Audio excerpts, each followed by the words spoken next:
and we will hold him accountable because no one is above the law, including the president. So if we want to talk about corruption, why don't we talk about a president who launches a meme coin and takes hundreds of millions of dollars in payments from foreign governments laundered through his family business? How about we talk about a president who solicited a foreign government for a $400 million plane that he wants to keep privately through his presidential library afterwards? How about we talk about a president that wants to sell pardons for meme coins? You guys want to talk about corruption? Or we can talk about dark money and its influence on politics. Now, I understand that some of the witnesses... What happened at this hearing is one of those moments that captures exactly how unusual and volatile Washington politics have become.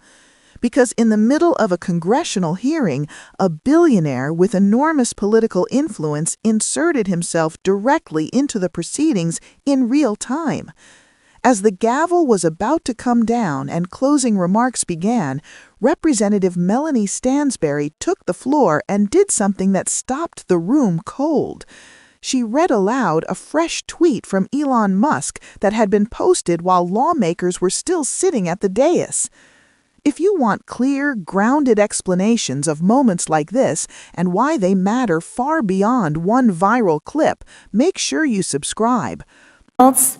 In closing, I want to thank our witnesses once again for their testimony today. I now yield to Ranking Member Stansbury for closing remarks. All right, thank you, Madam Chairwoman. I want to start by saying this is not normal. I say this a lot, but today is certainly no exception because while we were sitting here, Mr. Elon Musk began tweeting again. He says, call your senator, call your congressman. Bankrupting America is not okay. Kill the bill, in all caps. Nothing is normal right now. Attacking federal agencies and dismantling vital services, firing thousands of federal workers and shattering their lives. Stealing your private data illegally and downloading it and using it on AI systems. Letting children starve on the other side of the world while gutting vital public health programs, zeroing out funding for public media. None of these things are normal. And certainly attacking community organizations and vital nonprofits that serve the public good is not normal. But in addition to that, it's also not legal. And that is why there are over 200 federal court cases currently in front of the federal court right now, including dozens of injunctions and restraining orders against the Trump administration for their lawless and illegal activities. Because not only is it not normal, it is not legal. For months, the Trump administration has been threatening that they will undermine the nonprofit status of nonprofits that they don't like. It's very clear that they've been searching for some sort of legal argument that will give them a path forward, and they have yet to find it because it is not legal. The law is very clear. It is not legal. They cannot go after your IRS status. They cannot go after your nonprofit status. It is not legal. So, if you are a nonprofit in America and you are listening to this hearing and you are feeling frightened, scared, you've received a letter, you've received a threat, or you have been contacted by DOGE or any federal official to audit or enter your nonprofit organization, know your rights. Contact a lawyer. Make sure you understand what your rights are and what you can do to protect your organization. Now, I understand that my friends across the aisle want to talk about corruption, waste, fraud, and abuse. I mean, this is the DOGE subcommittee, but it is so bizarre to see the high level of gaslighting that happens every moment in this Congress. They want to talk about corruption and nonprofit organizations that do voter registration and help fight the climate crisis and help starving children, but they won't even acknowledge that Elon Musk, who just left the administration, gave himself billions of dollars in private contracts while serving in the federal government, that he himself changed out the communications infrastructure for multiple agencies, set himself on a path to get billions of dollars in private DOD contracts. And yes, he did download your data.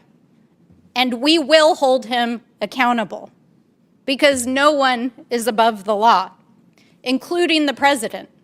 So if we want to talk about corruption, why don't we talk about a president who launches a meme coin and takes hundreds of millions of dollars in payments from foreign governments laundered through his family business?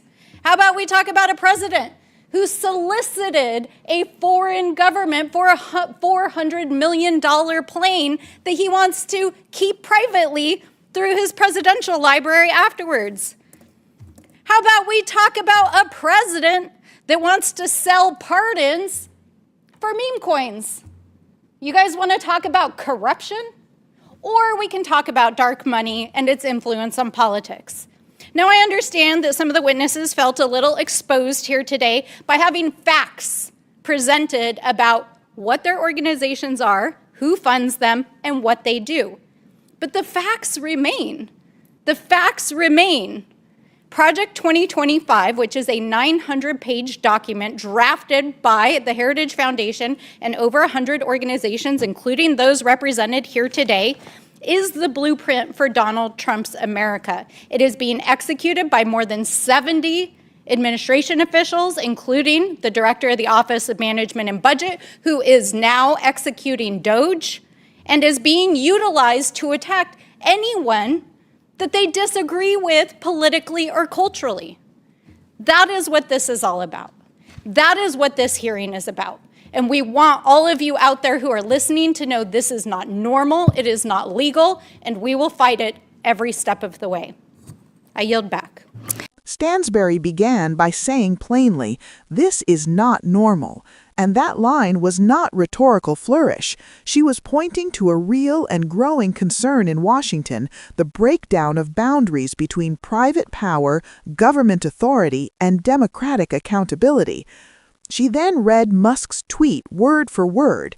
It urged the public to call their senators and members of Congress and demanded that lawmakers kill the bill, written in all capital letters, warning that bankrupting America is not okay.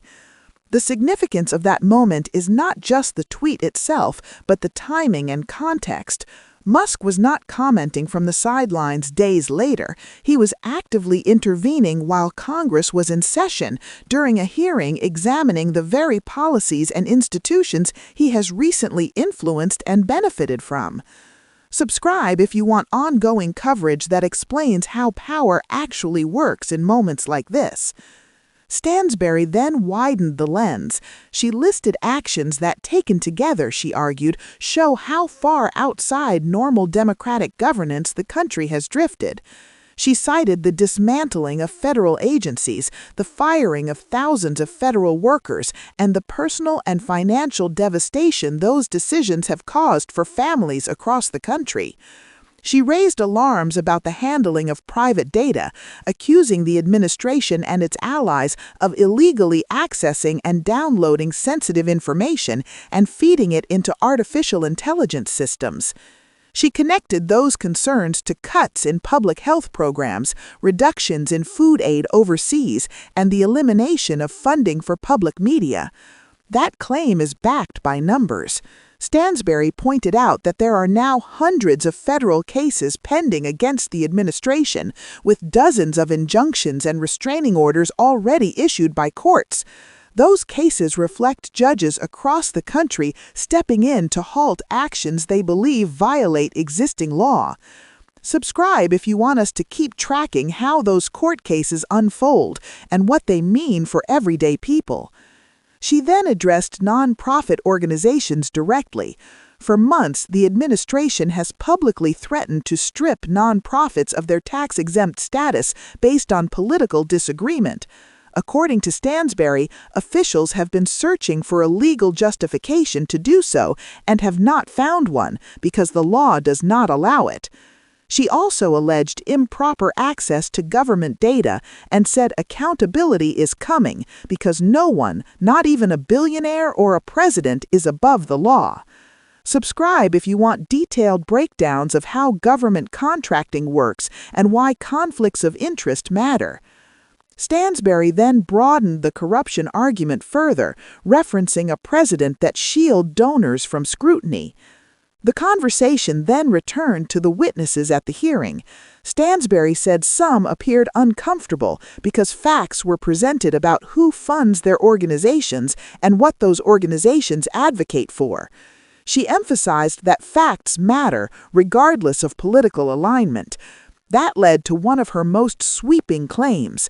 She described Project 2025, a lengthy policy blueprint developed by the Heritage Foundation and allied groups, as the roadmap for the current administration. She said dozens of officials are actively executing that plan across federal agencies, including through the Office of Management and Budget and initiatives like DOGE. According to Stansbury, the purpose of that plan is not just policy reform, but the systematic targeting of individuals and institutions that dissent politically or culturally. She closed by repeating the central message she wanted the public to hear: this is not normal, it is not legal. And she vowed that there will be continued resistance through the courts, through Congress, and through public accountability. We will continue following this story, including how lawmakers respond to Musk's direct intervention, how courts rule on the growing number of legal challenges, and how these power struggles affect everyday Americans. If you want informed, human-centered reporting that goes beyond the sound bites, subscribe so you do not miss what comes next.